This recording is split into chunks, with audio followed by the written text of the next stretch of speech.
Vamshi Vibhushitakaran Navaneeradabhat Pitambara Darunabimba Phaladharosthat Purnendu Sundaramukhat Aravinda Netrat Krishnat Param Kimapi Tattvamaham na jani. Om Shri Krishnaya Namaha. Welcome to the Friday scripture class, and today's scripture is Uddhava Gita. In Uddhava Gita, which is called Last Message of Sri Krishna, wonderful talks of Vedanta. The highest Vedanta is being spoken by Sri Krishna to Uddhava in the form of a Hamsa who came during Satya Yuga. And Hamsa taught to Sanaka and others, and Brahma and Sanaka and others about the reality, how to keep mind on the reality, how to save oneself from this unreal but very attractive and very engaging and world that distracts us from the reality and binds us, gives us trouble, and gives us suffering. And if we can take our mind away from this world, then we'll be very happy and peaceful. So that technique Sri Krishna is teaching to Uddhava. In the form of story that he says, I taught this to Sanaka and others in Satya Yuga. When Brahma and they came, they invoked me. And when I went to them in the form of Hamsa, that is in the form of a wise person, not the bird, swan, but in the form of wise person. We are continuing about that and how that's Hamsa taught how to mm, think that the senses that go out and the sense objects both are both are of the Maya. Instead of how to distract the sense objects from the sense of Maya, our senses from the sense objects, and save ourselves from this Maya, which is so attractive that it glues our senses and destroys us. Dhyayato Vishayan Pumsa, and that it is you are destroyed if you start thinking of that. The word vinashta is the word there. It is all nasta. It becomes so. How to save oneself? So here, Hamsa, the Lord Narayana himself, in the form of a wise person, says that don't bother about this sense objects and senses.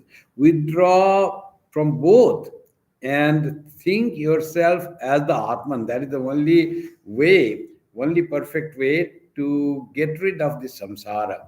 So that's how he goes on saying how to do that, and he goes on saying what this world is made up of three gunas. So don't get attached to it. Ours today is verse 32 in the chapter 9. So we have already started doing that. Chapter 9, verse sorry, chapter 9.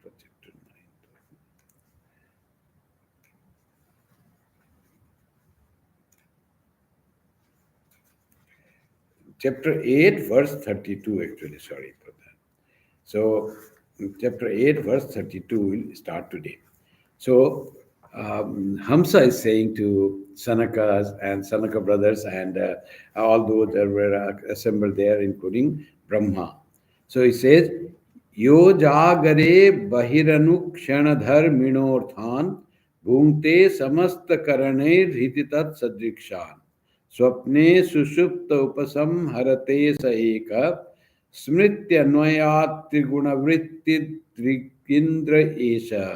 So it says, he who is in the waking state enjoys through all his organs objects with everlasting attributes in the outside world. What does he enjoy? Objects with everlasting attributes in the outside world, in the waking state. And who in dreams has experiences similar to them in his heart, and who withdraws them in profound sleep, are one and the same Atman, the witness of the three states and the ruler of the organs. This is proved from the persistence of memory in all these three states. So a little difficult to understand. Let us try to understand what he says.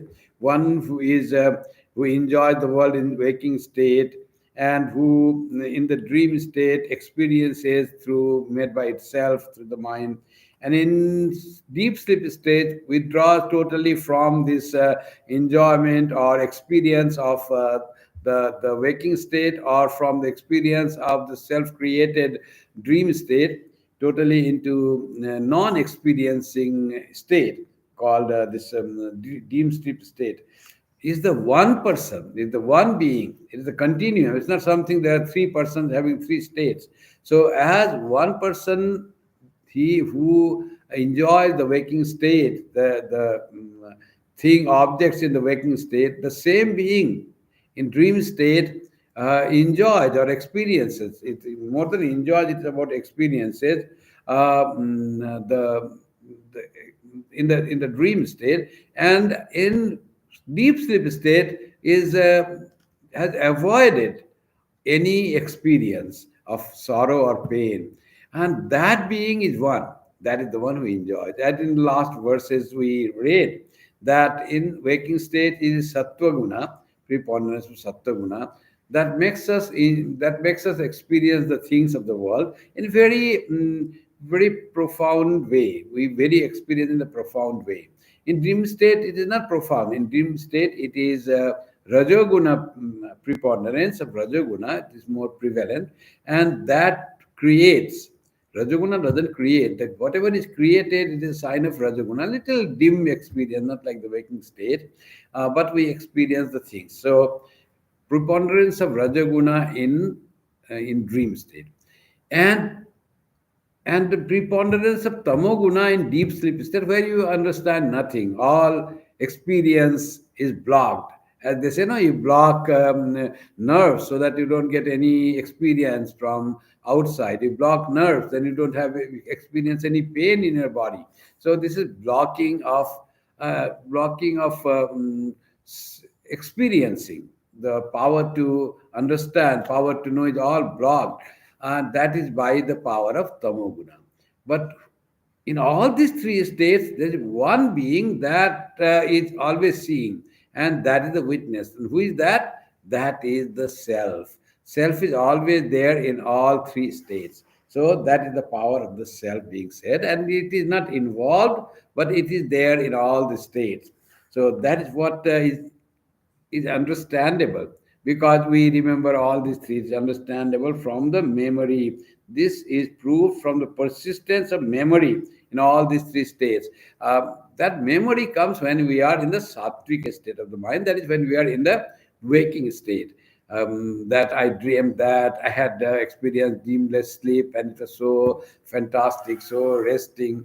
And in waking state, I experienced that. So, who experiences all that? It is the Atman that experiences all these things. The power of the Atman that is responsible for the experience of all these. So, beautifully it is said. So, this proves that this waking state, dream state, and the deep sleep state are different states of the mind. Our true self doesn't change that. True self is the witness or seeing all these three states. You are just observer, and you see the things. So you are not in these three deep three states. You are always awake. You do not undergo in the waking state. You are awake, and the dream sleep you are sleeping, and deep sleep you are in slumber. It's not that way. You, the witness, is always alert, always experiencing, always knowing three different states of gunas created by Maya.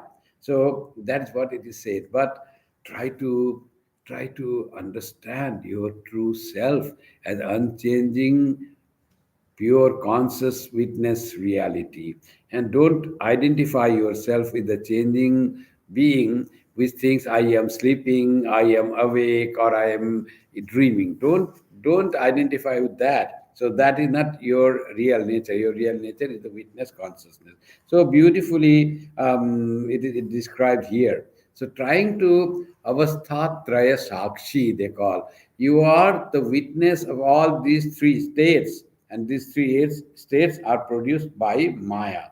So, how nicely Bhagavan says here about our quality of witness consciousness. We are pure consciousness, we are witness, and that pure consciousness is experiencing, though it doesn't experience, but it is the one who's experiencing, means he is awake always in three states. Otherwise, no involvement in action, no involvement in action. He who in the waking state enjoys. To say enjoys means he experiences in the things of the waking state through all his organs. So all this, why it is said he enjoys?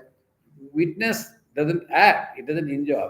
It is said it is because of the presence of the Atman that all things experience happens. The mind acts, and ego goes through experience of happiness and misery because of the presence of the self. So self is the main thing. You remove the self, no ego working, no mind working, no senses working, nothing are there. That's why it is said, he who in the waking state enjoys through all his organs. So pure witness consciousness doesn't have organ. So organs are functional because of the presence of witness consciousness. That's a beautiful way to say that you are separate, but because of your presence, you are there, and as if because you are identified with the mind, then you feel as if you are enjoying. So who is the real person? All these senses accumulate all experiences of happiness and suffering. Who they finally report? Who is there who thinks, yes, I am suffering, yes, I am enjoying? It is the ego. And ego is the closest to ourself. Ego is the Atman. Atman, just the confused Atman, thinking oneself as the experiencer.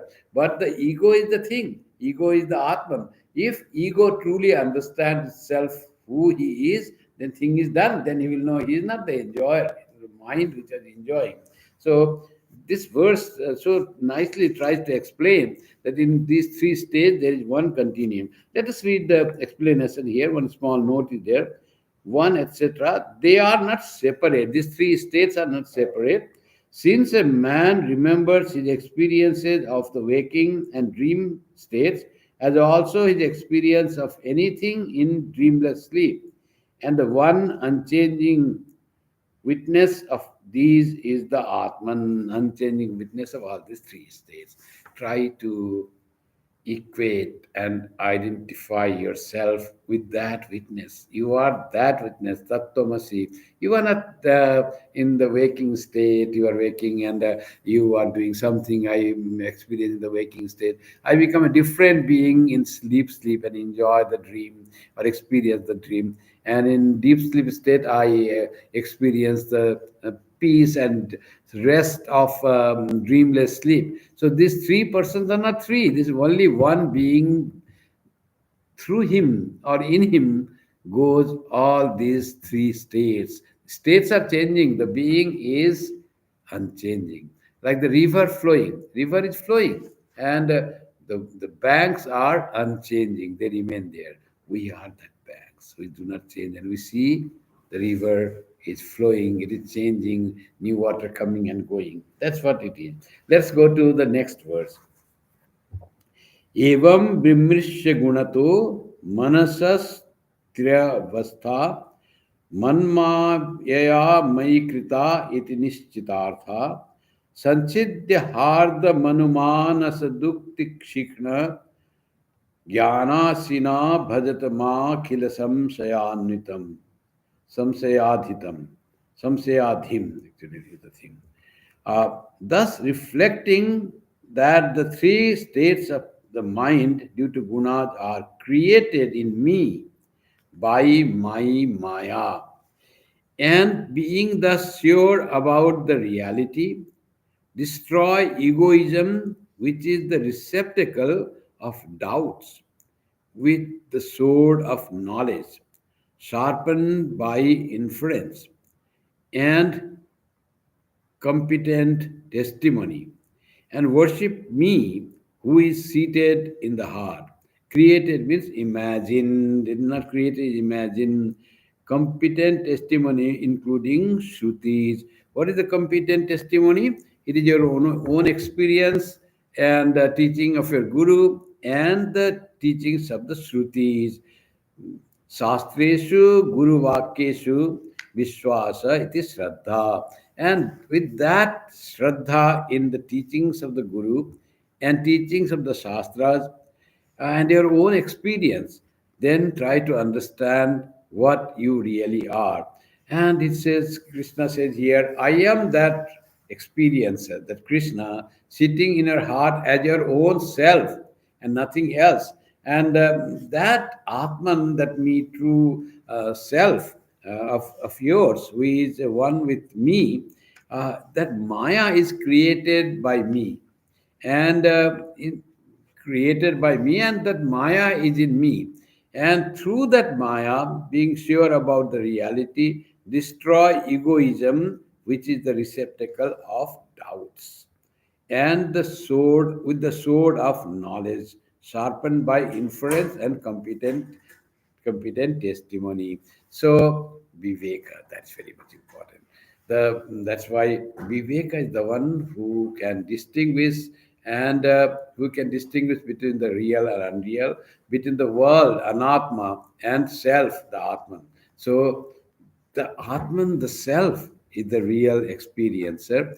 And this Maya created by this all gunas created by Maya, that is something unreal. So egoism is my own self misunderstood, wrongly thought of who am I.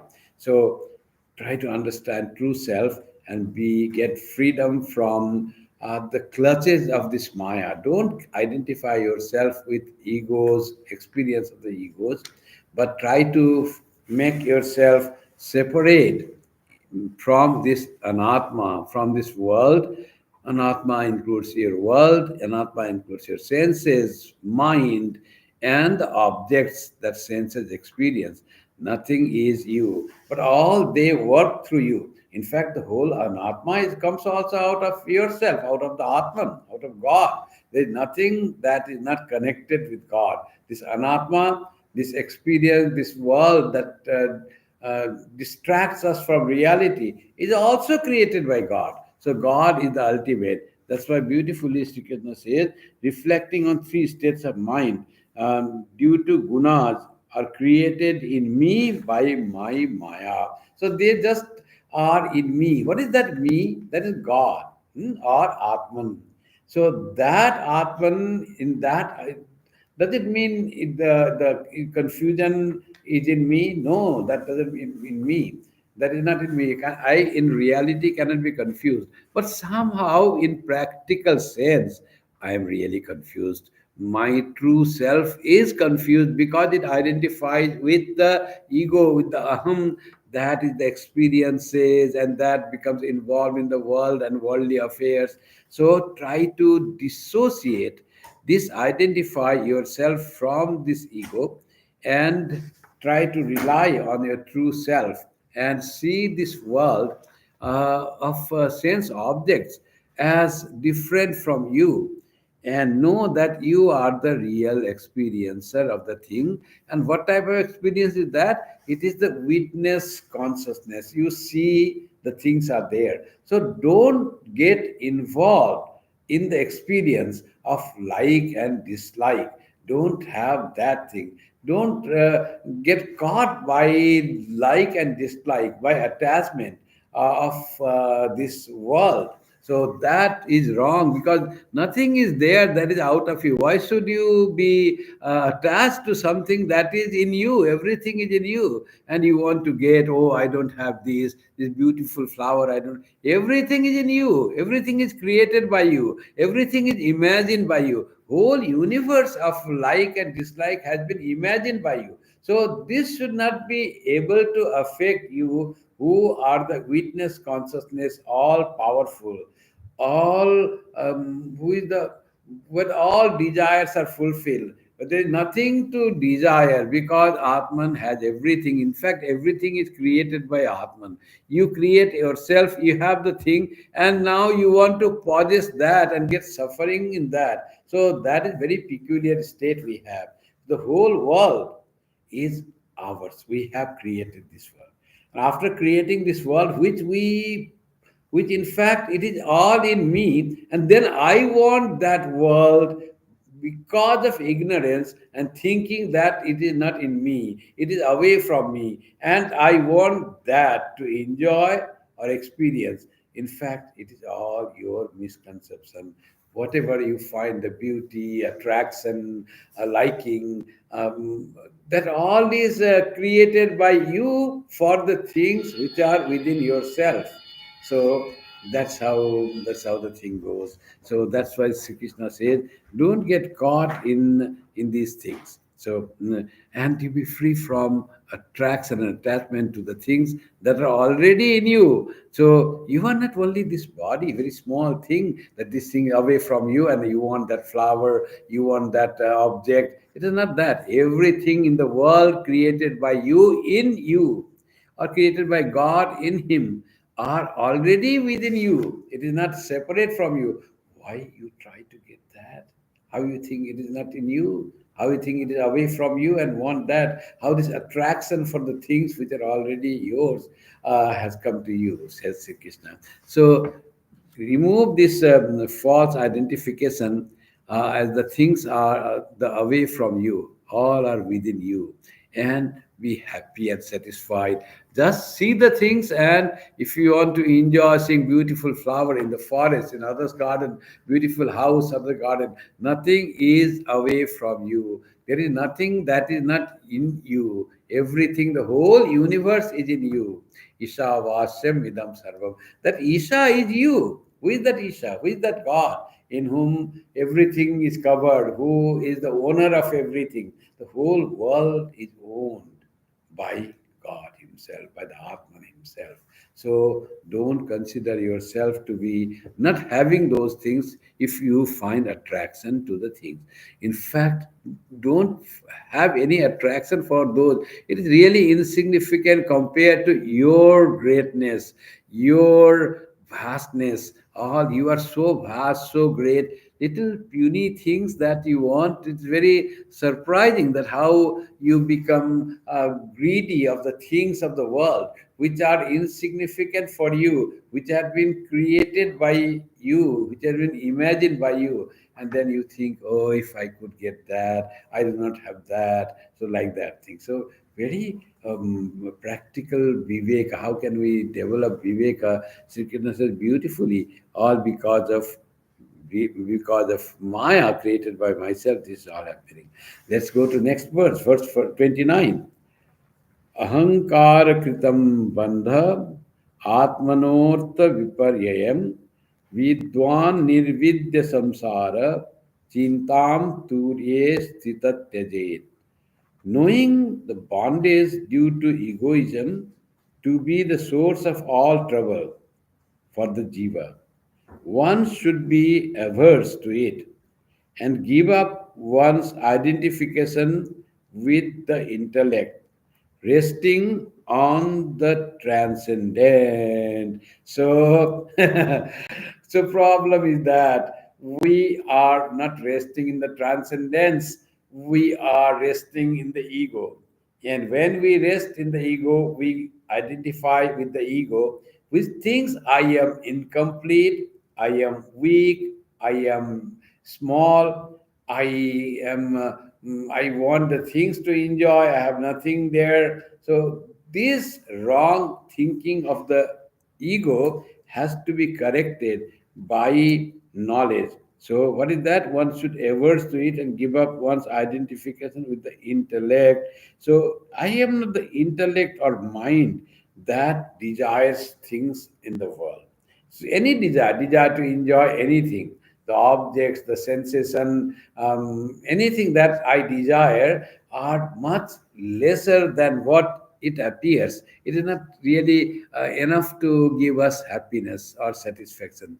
Nothing in the world is really can fulfill our our wish, our hankering to really become enjoy. What we really want, we want that thing we do not have. There is a small joke here. Once one school inspector goes to the school and asks the boys, asks the students, what do you want? If God comes to you and says, here is money, here is vidya, or learning, or intellect, what will we choose? So one little girl stands up and says, in the primary, and says, Sir, I will choose money. So Inspector was very startled. Why these people are becoming greedy instead of asking for vidya, for learning, for intellect, buddhi? They are asking for money. So they do not know money is not everlasting. Money doesn't give joy. It comes and goes. But buddhi, when it is sharpened, brightened, that is the source of all joy. Why this that we taught? Then he says, "Oh, you will ask for money, but if God comes to me and asks, what do you want? I will say, I want vidya, I want learning, I want knowledge, buddhi." So this little girl says, "Yes, sir, people want what they do not have. So I do not have money, I come from poor family, that's why I want earth, money, and you might not have vidya. That implicates that you do not have knowledge, you do not have vidya. That's why you seek vidya. So, what we do not have, that we want to have in our life. So, and this asking for something, desiring something, and being mad to get something is because we think we do not have that. And another is, if we have that, we will be happy for life. But that doesn't happen. First of all, thinking that you do not own that itself is making yourself very small. You do not have the idea of Atman as all pervading. Atman is all pervading, and it is all fulfilled. Everything is in Atman. So understand that, then you will not have anchoring. Other is, that thing will fulfill you. You will be ever satisfied with that. It doesn't happen. The things of the world are too less important or satisfying than what they appear because of our ignorance. Things all glitter and all looks like gold, but they are not gold. They have no power really to satisfy you. So always understand that what it appears and what it seems like is not really that. They all is glittering. They are not real gold. They Nothing of the world will ever be all satisfying for you, even if you get that. Any position, any wealth, any land, any other enjoyment you seek, they will never satisfy you because they have no power to satisfy you. You are vast. How can your real self be satisfied with small thing, with a small cup of ice cream? You for temporarily, okay, it is done. But again, this will come because nothing of the world can satisfy your true self, which is Bhuma. Only Bhuma can satisfy. That's why they say that our, O Lord, our soul are made for thee, and they shall not rest until they rest in thee. When they become cognizant of God, what God is, that Bhuma, that vastness. Until they do that, they will never be satisfied with the small thing. Bhumaiva sukham nalpe supamasti. Why? Because you are that Bhuma, you are that great. Small thing seems like perhaps they will satisfy because of ignorance. We think that way, but they do not really satisfy us. They don't have power to satisfy us. So think of that way. The tucha nature of these things of the world, they have no power to really fulfill you, to completely fulfill your desires. Desire, our real desire to be whole, to have the whole thing, to become the whole Brahman, and to own everything. And when you try to satisfy yourself with a small piece of land, with a small another house, or a little food, or any other sensation, that can never satisfy you because those are the small thing you get. But you want the whole world, in fact, because you are the whole. You are just separated from this idea that you are that Atman, which owns everything. In Atman, there is everything, nothing is separated. When you know that you are the master of the whole creation that has come from you, that has been imagined by you. So when you become the master of whole creation, then what do you want? You already own everything that is there in the world. Still, this world, if you realize that you are the master of this world, you own everything, then also you will not be satisfied fully. The world cannot satisfy. Why? Because the world is also finite and you are infinite. Until you identify yourself with the infinity, you will not be satisfied. So that's beautifully Sri Krishna said here, Ahankara Kritam Bandham Atmanorth Viparyayam. Vidya Nirvidya Samsara Chintam Turiye Sthitas Tyajet.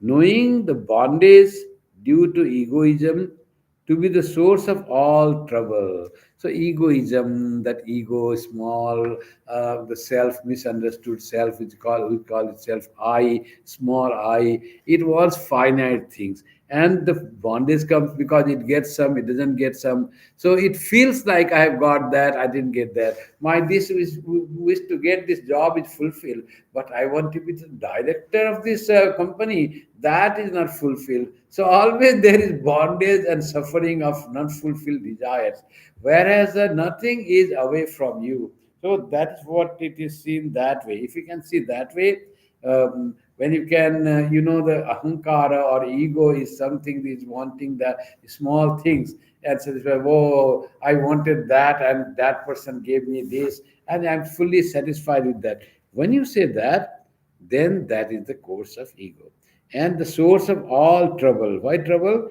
By veiling his blissful nature and so on. So this trouble is Maya veils our own blissful nature, our own nature that we are full, whole, and we forget that. And ego comes up with the sense of I, but very dissatisfied I, doesn't have anything, as if it is the beggar I. Give me this, give me that, give me this enjoyment. If I could have that thing, I will be happy like that. And not knowing that nothing is away from you, whole universe is yours. Why you want to be satisfied in the thinking that I possess this small piece of land or this house or this car? Don't think yourself, don't make yourself that individual being. You are whole, you are not samasti, you are not vesti, you are samasti, you are the whole. Everything, as you see, so many human beings are your own self appearing as so many beings. So you own whatever another person opens, that is yours. As they say in Islam very nicely, that if you hurt one person, you are hurting the whole humanity. That is Vedanta. Hurting one person is hurting whole humanity because one person represents the whole humanity. There is no individual person. It's all, we all are same one Atman appearing as so many beings. So hurting one hurts the whole humanity because spirit is one. You think you are hurting one person, but that person soul is the soul of all. It is just represent that person, the soul of whole big soul or the Atman, Paramatman represents that Jivatman. And when you hurt that Jivatman, Paramatman is hurt. And when Paramatman is hurt, you are a part of that Paramatman, you are also hurt. So hurting one person is like hurting all beings because all are connected, all are one in the Atman. What a beautiful concept the Vedanta teaches the explanation of why it is said in Islam hurting or killing one person is like killing whole humanity. And it's so true. Whole humanity is represented by one person. It is connected with that Paramatman. We are all whole. We are all part of that whole. When uh, part is trouble, it has effect on the whole. The part is not separate from the whole. That's why the beautiful Vedanta will say we are all connected. There is nothing separation. And ahankara kritam bandham atmanorth vipara. Knowing the bondage due to egoism to be the source of all trouble. So this separateness, this jiva, this egoism creates all trouble.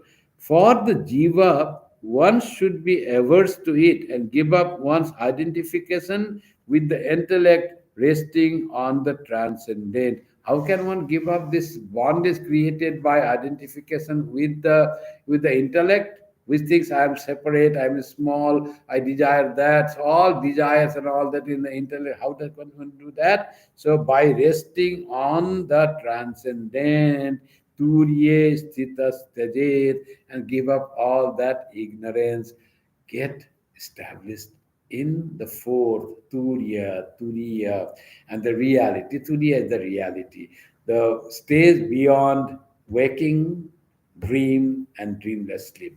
That thou art, and be established in that and conquer this attachment to this world created by your own Maya, created by yourself, and thinking that the things that are strewn outside are so attractive, so enjoyable. If I could get that, I will enjoy. One way to think is I already have everything. I am not this individual. I am the whole, and there is nothing that I do not have. Another is the thing that seems to be attractive are not really attractive. I make it feel like attractive by my ignorance. So in reality, they are really nothing that attractive or satisfying for me. Nothing will satisfy for me in the for the long run. Anything. Uh, these two ways, by these two ways, we can negate our attraction to the world. And the third way is being established on your true self, or the fourth stage. If you can do that, then this world cannot bind you.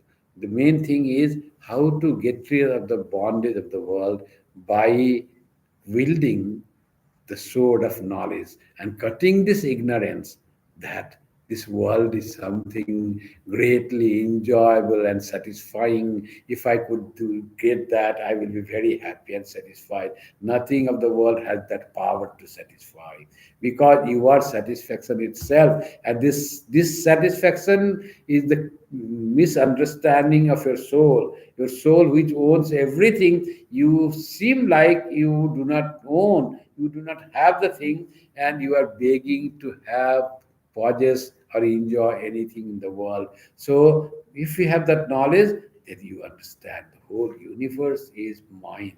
I belong to whole universe. Nothing is there that is not in me. So everything is in me. And then this thing in being enjoyed seem to be have no power to really give us satisfaction or enjoyment. Why? Because I am the satisfaction. All satisfaction is in me. I am the nature of the Satchit Ananda Swarupa, Nitya Shuddha Buddha Mukta Swabhava. That is my nature. I am all satisfaction, I am whole. And when I try to get something to become whole, nothing can make me whole, because I'm already whole.